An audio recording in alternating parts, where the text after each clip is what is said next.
welcome back to the channel. Thanks for tuning in. We're gonna make a quick video today about how to empty your Driven Fab dual oil catch can. It does come with a little siphon to get all of your extra crank pressure vapor out of there after your container does fill up, which is obviously recommended to take that out so you don't build up more pressure in the crank. So today I'm just gonna show you guys how to use this thing. All right guys, so coming up to your dual oil catch can over here, it's just gonna be having this little filters where you're gonna be pumping out of. It does come provided with a little flathead screw in the back here. It also has a size, I think it might be something like a 6 or an 8. But we're gonna go ahead and use a flathead today. Just unscrewing this little tiny touch. So now taking your filter and putting it to the side, you're gonna wanna get a little container to actually fill it up.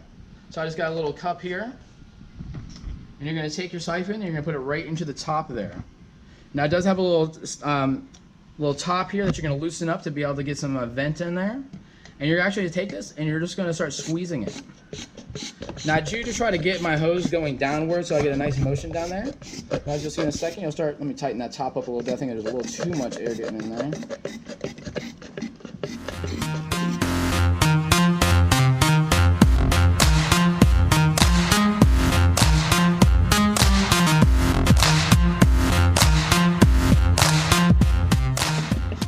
Now, as you guys can see, I'm working into all the corners over here to try to siphon out any of the gunk. Mostly it is just vapor crank pressure liquid in there, but you'll also get a little film, so you want to work on that. And I'll give it a couple last flips. Try to take it on a decent time.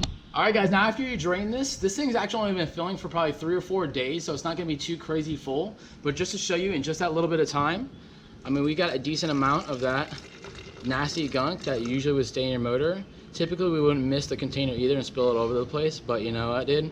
Sloppy Joes, bro. I made them extra sloppy for you. Alright guys, and you are back in it. Completely drained dual oil catch can from Driven Fab. You're just gonna take your filter and pop it right back on the top and tighten it with your flathead. I hope that did answer any questions if you just got this catch can and you're wondering how that little siphon did work. If you have any others, please comment in the section below. Besides that, like, subscribe, share, all that good stuff, and stay tuned for our next video.